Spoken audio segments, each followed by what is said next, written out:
Hello students, I am Neeraj Kumar, Assistant Professor at National Law University, Delhi, Dwarka. We are supposed to interact with respect to a module on judicial review, which is part and parcel of a paper of judicial process. So let us just try to look into that what are the issues which crop up with respect to understanding of this subject. So we can say that that can be outline of our deliberation over a period of say half an hour or so. So the first thing in which we are interested in is what do you mean by the concept of judicial review. The second issue which becomes pertinent is what are the various factors in judicial review. Third, of course, will be what is judicial approach, because in the understanding of issues like this, it is very important to understand that how judiciary has understood those concepts, more so in countries like India, which is governed by common law legal system. And of course, since that issue is so burning and it keeps on coming to the court again and again, so that is again important to see that what are the recent trends in the judicial review understanding. So let us start. So with respect to the meaning of judicial review, all of us understand that there are three limbs of the state.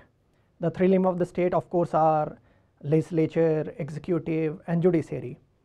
Traditionally, so far as the traditional understanding of the working of these three limbs of the state are considered, they are supposed to operate as if that there is some kind of compartments within which they are supposed to function and work. So of course the legislature was supposed to draft laws, enact laws, executive was supposed to implement and enforce laws, and judiciary was supposed to act like say an arbitrator, where they will say that what is the right understanding of a conflicting situation where two parties have taken a different opinion. Now why this was important? Why this was important? This was important, as has been emphasized traditionally also by we can say starting from the time of Aristotle, subsequently by Lord Atkin and Montesquieu, where they have emphasized separation or separation of power between these three limbs or the organs of the state, because they always were worried that if we'll allow them not to be segregated and if we'll allow the power to reside in one of the entities where they will be performing all the functions, it can create a situation where they can act like say a dictator, where the democratic values, liberties of the citizens and everything else which a democratic society is interested in will get compromised. And that's why they also emphasized as a natural corollary to this that there must be check and balance amongst them.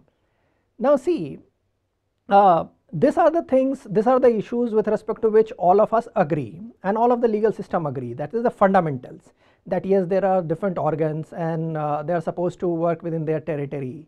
So far as the fundamentals are considered, they have agreed upon that, and there is by and large an agreement with respect to the broader parameters. But as is the case with any legal system, that every legal system is devised, modified according to the geniuses of the society, and that's why they keep on changing it to suit their geniuses and their specific needs. So although on one side we can say that there is an agreement with respect to fundamental, but we cannot say that the agreement is an identical agreement with respect to each and every issue. And that's why so far as the modalities and the details are considered, one system varies from the other system. And we now come to this part, that how this understanding of judicial review has evolved in certain representative legal systems. So the representative legal systems which has been identified by me, and most of us will agree that by and large these are the legal system which we can look into for the purpose of understanding the concept of the judicial review. But with this caveat that we are not supposed to understand that these are the only legal system which exist. Of course there are certain variation in certain oriental legal system, of course there is an important variation in continental law legal system, but that is something which we can discuss and we can look into at different times with respect to different issues. So we have taken rather three representative system for the purposes of understanding the concept of the judicial review, how they have understood and how they have modified it according to their geniuses. So these three representative systems are England, United States, and of course our own system, that is the system which prevails in India. So let us take them one by one for the purposes of detailed understanding. So let us start with position in England. So England, as we understand, is the mother of common law countries, and that's why in England we have seen that traditionally they are governed by what we known as judge-made law. So that is also known as the understanding of common law. When we say common law, by and large, under many of the circumstances, judge-made law and the common law term are used interchangeably. Now initially, as was the understanding, that royal prerogatives, even royal prerogatives, were made subject to the common law. If we will, just for the heck of understanding this, if we can go a little bit back, we can come to a situation where king or queen was supposed to be the fountainhead of everything, and that's how the phrase rex lex, that is king is law. So he was supposed to be fountainhead of everything, that is he was legislature, he was adjudicator, and he was executor. So in that sense, royal prerogatives were basically, in that context, they were evolved, that for the purposes of seeking compliance to their directions, their laws, they used to issue royal prerogatives. Now subsequently, as the common law concept developed, even royal prerogatives were made subject to the common law. Now see, subsequently, because of certain agitation against the king's power, and all of us know that Magna Carta and all these things were into issue, they were debated, and subsequently over a period of time, England developed what we call as parliamentary sovereignty. And perhaps English legal system is an ideal example of parliamentary sovereignty. And when we say parliamentary sovereignty, there is a saying where we say that Parliament can do everything in England. There are no boundaries and limits so far as the exercise of power by the Parliament is considered. So everything is a possibility. When we say parliamentary sovereignty prevails in England, that is Parliament is sovereign in absolute sense. So over a period of time, this concept of parliamentary sovereignty was also supposed to be curtailed. I cannot say that that was supposed to be regulated in a sense as we understand in other countries, that is countries like United States or India. It was some way little bit diluted. And to understand this, let us take a case decided by Lord Justice Coke, that is Bonham's case. In Bonham's case, which was decided ultimately in 1610, actually what has happened, that through a royal prerogative, the permission was given to the Royal College of Physicians to run courses for medicine, and not only this, they were also supposed to regulate the practice, actual practice of the profession of medicine. So any doctor which is not registered with that college was not supposed to practice. That is, firstly you get registered with that college, and then you get a permission, that is what we known as license, then only you are allowed to practice. Now since the number of the intake, as is the case with any college, will always remain limited. So what actually happened, this person by the name of Bonham, who subsequently became Dr. Bonham, he pursued his degrees of medicine from Cambridge University, and he attached himself to a society, that is Barber Surgeon Society, where they were arguing and campaigning for the purposes of allowing permission to practice, and that they must be allowed to practice even without the permission of this Royal Society. So in that sense, he was leading a movement against the original understanding that they can practice only if they get permission from the society. So he started doing all this, and subsequently a notice was served on him, and he was asked not to practice, and a fine was also supposed to be levied on this. When this notice was served on him, he went to the college. He tried to get himself enrolled, since already the seats were full, and that's why he could not get any enrollment there, and he was asked to come again. And actually actually next year he again tried to get himself enrolled, which for the second time again he was rejected. Now he went back to his original ways. He started practicing, and he suggested that we should be allowed to practice even if we don't have the permission from this Royal Society. And this is how the litigation actually started, because now the so-called notice was issued, and heavier penalty was supposed to be imposed. Now in between something important has happened. The parliament has actually given them the permission, that is this permission to this college, not only to regulate the practice, they were also supposed to adjudicate if a dispute arise, and they were also supposed to penalize people, and so much so that they had the power to even imprison people for the purposes of seeking a compliance. And that was which was coming directly from the parliament itself. Now this person, what he did, he actually filed a petition in the court of common cause and common pleas, where he made a case that the license and the permission for practice which is required doesn't require me to be regulated by an institution. The only thing which is required is that I must seek a consent from my patient, and if my patient gives me the consent, then I am free to practice. Now he actually got some relief from the court through the order of Lord Coke, and that is treated as famous standoff between Lord Coke and the parliament, where he suggested that even parliamentary sovereignty is also controlled by the common law, although there is a disagreement with respect to the actual interpretation, because many people think that he actually tried to look into the actual order and this and tried to suggest that the person is not answerable. But somehow this is treated as a classic case of a conflict between judiciary and parliamentary sovereignty, and people say that was the first case where parliamentary sovereignty in England was tried to be controlled, and a meeting was called between the members of that Royal College, and where Lord Chancellor also attended the meeting, and it was again decided that they must be given the permission to penalize this person. And then again the final hearing, the court head by Lord Justice Coke suggested that no, he cannot be penalized, and that is how Dr. Bonham got the relief.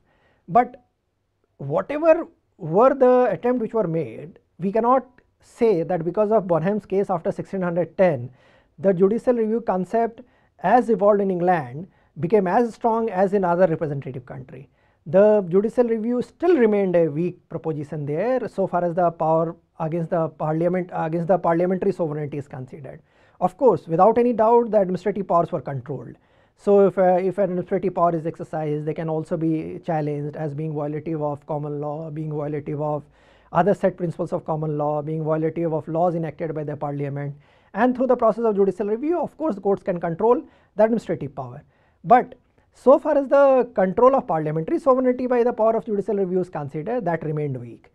And the most important reason for this is that they don't have a written constitution. There is some convention, and by and large that is also governed by common law doctrines. So because of absence of written constitution, the judicial review concept against the parliamentary sovereignty never became so strong in England as it actually happened in other countries. One significant development which happened in the form of Human Rights Act of 1998. Through Human Rights Act of 1998, the power comes to the court to look into the proposition that whether by a parliamentary endeavor or enactment the human rights are getting violated.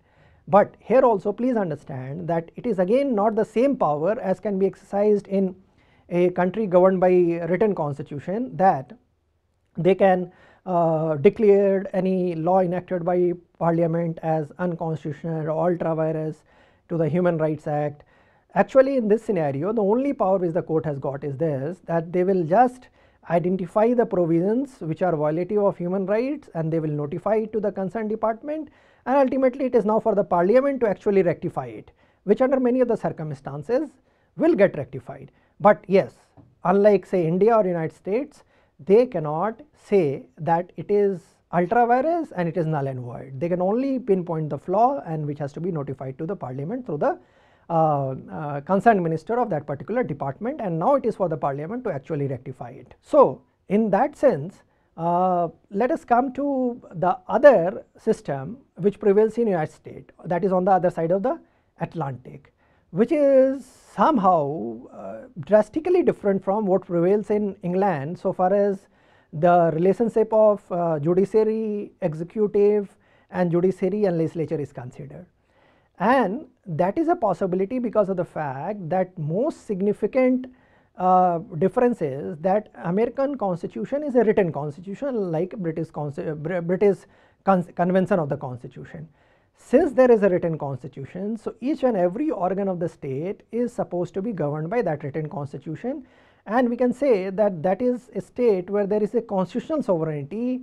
We cannot say, as is the case in England, that is the situation is of parliamentary sovereignty.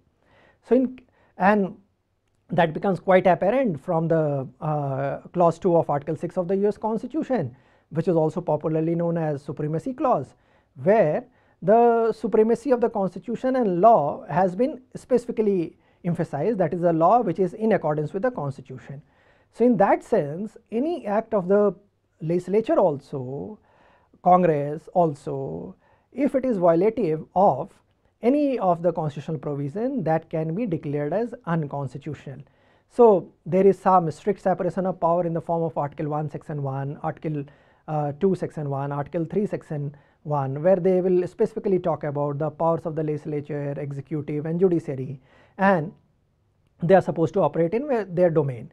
So by its very nature, it gives power to the judiciary to actually see that whether the executive and the Congress is working within their domain or not.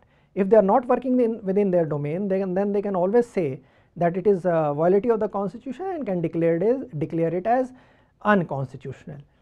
And the classic case which established the concept of judicial review is Marbury versus Madison, which was decided in 1803.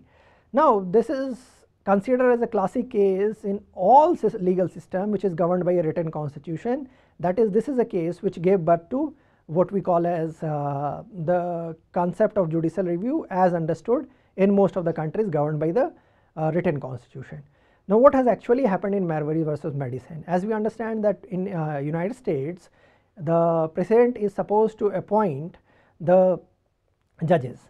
Now President Adams appointed Mr. Marbury as one of the judges.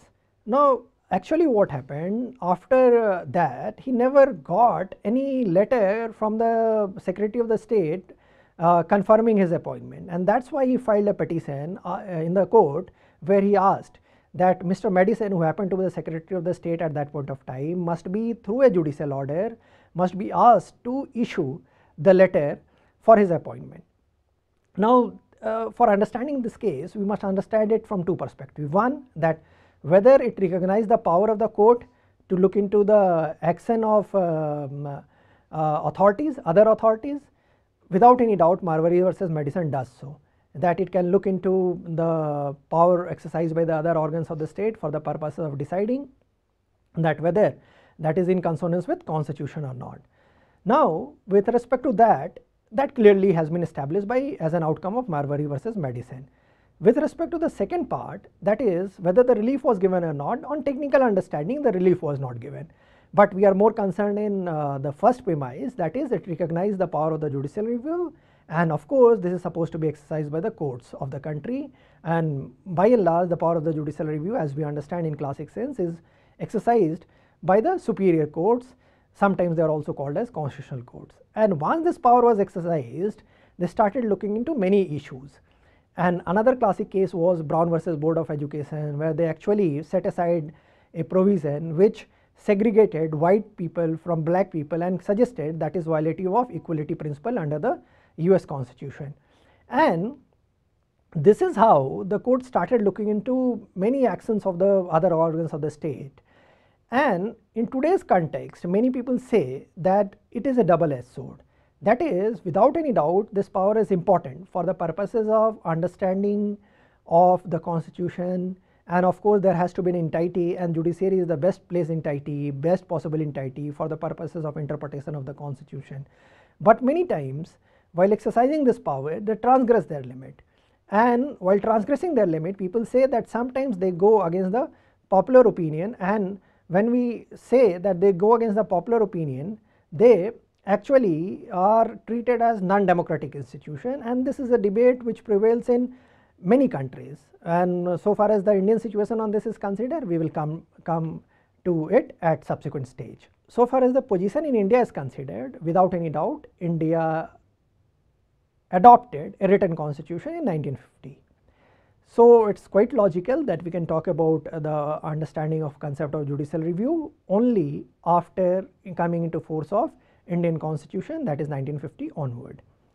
Now if we'll see that Indian constitution, unlike US constitution, clearly is not talking about separation of power, but through various processes, various judicial interpretation, court has rightly come to this conclusion that maybe we can say that there is no absolute separation of power as prevails in United States, but we cannot say that there is no separation of power at all. By and large, constitution has set the broad parameters for the purposes of coming to the conclusion where we can say that it is a constitution which recognizes a limited state, that is a state which is governed by the constitution and not by the power to be exercised by any organ of the state. So in other words, it means that power exercised by any organ of the state is a legitimate power only when it is in consonance with the provisions of the constitution.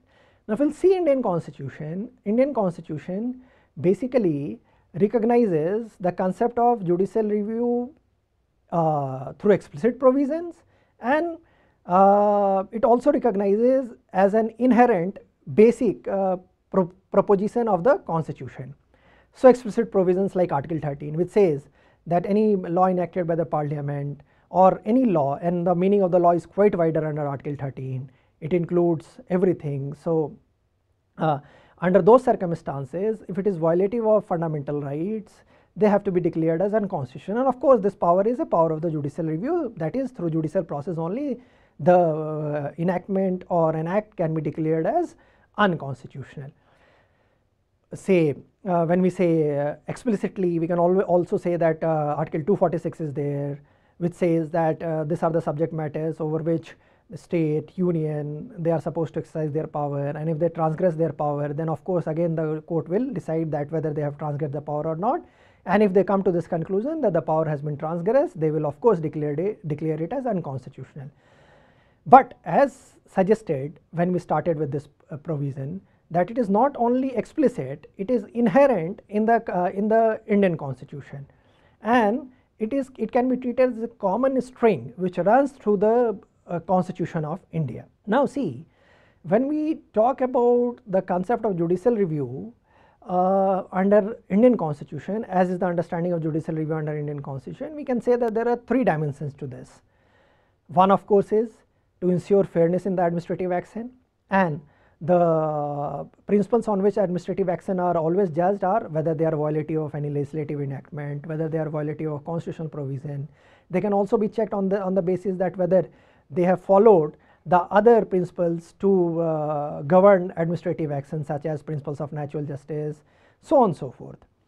The second dimension can be that through the power of the judicial review, constitution tries to protect fundamental right and other rights. So fundamental rights, we understand that is there under part 3, and if there is a violation of fundamental right, Article 32 and 226 of the constitution can be invoked. 32 the power is with Supreme Court, Article 226 the power is with the high courts. Now there is a possibility of claiming violation of other rights also. Of course with respect to other rights, under most of the circumstances an individual has no direct access to the Supreme Court, but he can of course invoke the power of the high courts under Article 226, and he can come through an appellate process to the Supreme Court to get an adjudication on that. There is another dimension to this concept of judicial review, that India being a federal country by and large, now we are not at this point of time into this issue that whether it is a classical federalism or some compromise has been made with respect to classical federalism as understood in United States. We are trying to understand this concept in a limited sense here, that is there is some distribution of power between center and state. Now when there is a distribution of power between center and state, so of course there is always a possibility that they can transgress their powers. This can happen either in an explicit manner, an implicit manner, and when we talk about the power to be exercised by the legislature, we give them benefit of doubt that they do not intend to do it explicitly. It only means that they must have forgotten that there are limitations, and this is how court approaches them. They do not impute any malafide on the part of center or states legislatures for the purposes of saying that they have transgressed their limit.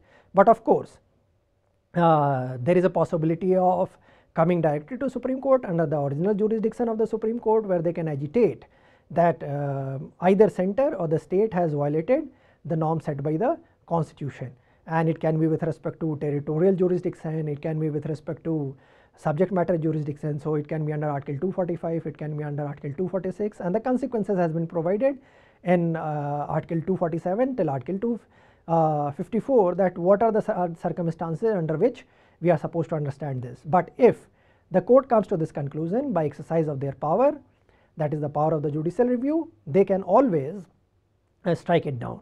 Now, as a matter of fact, we must also understood that when we are again and again talking about the concept of the judicial review, the concept of the judicial review basically encompasses three different possibilities. One is we say that there is a possibility of judicial review of administrative action. Second, we say that there is a possibility of judicial review of legislative action.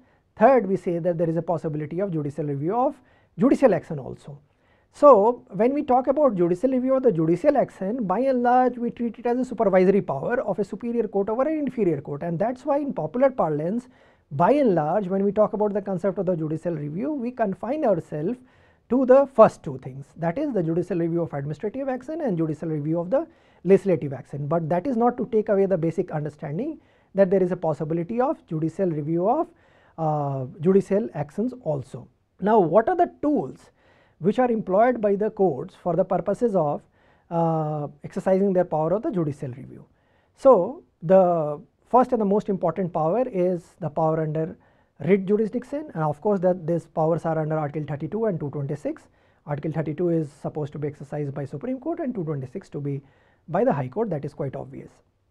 Now, these writs are as similar to prerogative writs which has developed in England, is being followed in US also, that is 5 named writ, that is writ of habeas corpus, mandamus, quo warranto, prohibition and certiorari. Now, so far as we will see the Indian Constitution under Article 32 and 226, it does not say that these are the only writs, and in a specific classical understanding these writs are supposed to be issued. The Constitution says that these are the name writs, and they say that writs in the nature of these writs can be issued. So, of course, the court has the power to modify the classical understanding of these writs theoretically under the Constitution, but by and large we will see the actual working of the court, they have followed the traditional and the classical understanding of these writs. So, just a brief understanding of these writs. Writ of habeas corpus is generally issued against executive, and the meaning and the literal meaning of this writ of habeas corpus is, that is they are asked to produce the body of a person who is claimed to be missing and whose wherewithal is not known.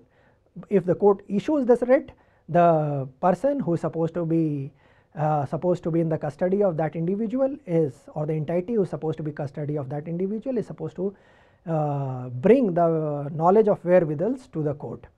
Second is writ of mandamus, that is again issued against the executive, where we say that when the executive is legally bound to do certain things and they are not doing that, in spite of repeated requests made by the aggrieved party, the court can ask them to follow their legal mandate and fulfill their legal obligation. Writ of quo warranto is a writ which is issued in a case where a party comes to the court claiming that an individual is unconstitutionally holding an office. So, in that scenario, if a writ of quo warranto is issued, then we say that the person loses the right to continue in that office, he has to demit the office, and the classical case of this was the case of Jayalalitha, where the court suggested that she is not entitled to continue as a chief minister because she is ineligible to be the legislature, and that is why she must demit the office, which of course she demitted. Now, the fourth writ is writ of prohibition. Now, writ of prohibition and fifth writ, that is the writ of certiorari, these are the two writs which are many times invoked in one litigation itself. That is, these are the writs which can be issued against quasi judicial authorities, where through writ of prohibition they are asked not to proceed with the matter with which they are seized. It means that superior courts have come to this conclusion that they are transgressing their mandate under the Constitution and they do not have any jurisdiction over that matter, and that is why they are prohibited to pursue it further. When the writ of certiorari is issued, the court comes to this conclusion that they have done something beyond their jurisdiction, and by issuing the writ of certiorari, the court says that whatever you have done has no legal sanctity, it is unconstitutional, and that stands null and void. That is the impact of all these writs. Now, let us see certain landmark cases in India for the purposes of understanding all this process of development of judicial review. So, the first case came almost in the first year of the working of Indian Constitution itself, that is A.K. Gopalan versus State of Madras, where Supreme Court gave a very narrow interpretation of the rights of the individual, and they suggested that Indian Constitution under Article 21 only allows for procedure established by the law. So, if there is something which has been established by that law, and if that process has been followed, then the courts are not supposed to say it that they must be doing it in some different manner. So, in that case a very narrow interpretation was given, and because of which many people say that A.K. Gopalan case in a way gave a very larger area of operation to the legislature, and it only allowed the control of the executive power. Then through a various process of development, that is Satwan Singh case and Khadak Singh case, ultimately the court came to Menka Gandhi case in 1978, where through the process of interpretation they suggested that this procedure established by law is as good as a due process under the US Constitution, that is both substantive and procedural due process. And this they did by combined reading of the various provisions of the Constitution, and through this the courts were given a wider power over the legislative enactments also. And after this there has been a continued expansion of Article 21 under judicial review. Now, in that sense one more doctrine becomes quite relevant, that is what is known as basic structure doctrine under Indian Constitution, which was developed in Keswanand Bharti case in 1973, and of course there were precursor in the form of Shankari Prasad, Sajjan Singh, Golaknath. Now, Keswanand Bharti did something which was extraordinary. It suggested that forget about the ordinary legislative power to be exercised by the parliament, even the extraordinary power, that is the power to amend the Constitution, which is considered as a plenary power, to which the Supreme Court agreed in Keswanand Bharti that it is not an ordinary power, it is a plenary power of the parliament. Even then they are governed by something called what Supreme Court pronounced as basic structure doctrine. So the court suggested that yes, by exercising your power under Article 368 to amend the Constitution, you can do many more things which you cannot do while exercising your legislative power, but still you cannot take away the basic structure.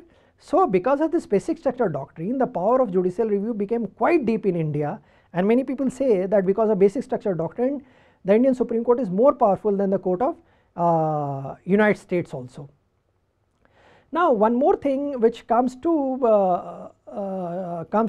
in debate nowadays is that whether Indian judiciary follows strict scrutiny doctrine, and some indication to that effect was given in Anuj Garg's case. But there is divergence of opinion, and many people say that this issue is still res integra, that is no final settlement has actually happened. Strict scrutiny is basically a scrutiny where if equality principles are being violated, some liberties are being violated, it gives the court the deeper scrutiny power, which is generally followed in United States. But as I suggested just now, that Indian Supreme Court has not confirmed it with certainty, there has been enough of vacillation, and that is why we are still to come to a final conclusion that what will happen subsequently. As a matter of fact, at the end we must also know that the power of judicial review, as we started with, that under Indian Constitution all three organs are controlled by the Constitution. So, the power of the judicial review exercised by judiciary is also controlled by Constitution, and that is why it means that this power is not absolute, it is a limited power. It can be implied limitation, it can be express limitation. Express limitation example is 9th schedule, that is if the power if certain enactment is being put in the 9th schedule to the Constitution, then it cannot be reviewed by a court.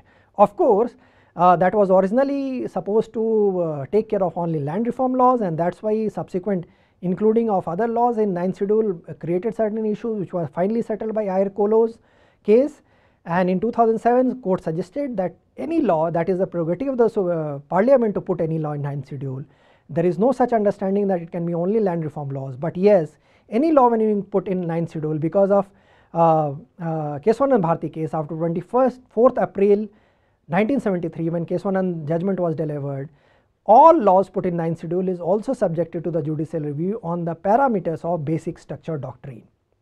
Implied limitation are policy decision, such as Balco's case where Supreme Court suggested that yes, so far as the economic policies are considered, that is the absolute prerogative of the executive, we cannot look into that. And as a matter of the fact, we can say that in conclusion that all democratic societies by and large has accepted this doctrine, that is the doctrine of judicial review, as integral part. There are certain recent controversies which has arisen in India, for example in 2G case where 2 judges suggested that we can also look into policy issues, which was disagreed upon by the Supreme Court in Presidential Reference number 1 of 2012, where they suggested that no policy decision we cannot look into. In that sense, we can say that although this concept is established and deeply embedded in our constitution, but this content is an ever evolving content, and we are still to see that ultimately how it will unfold in future. Something can be added and something can be deleted to the detailed understanding of this concept. Thank you very much.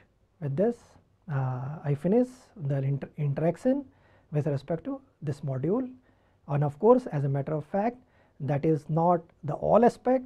I have tried to deal with the most significant one within the limited space which we have got. Thank you again.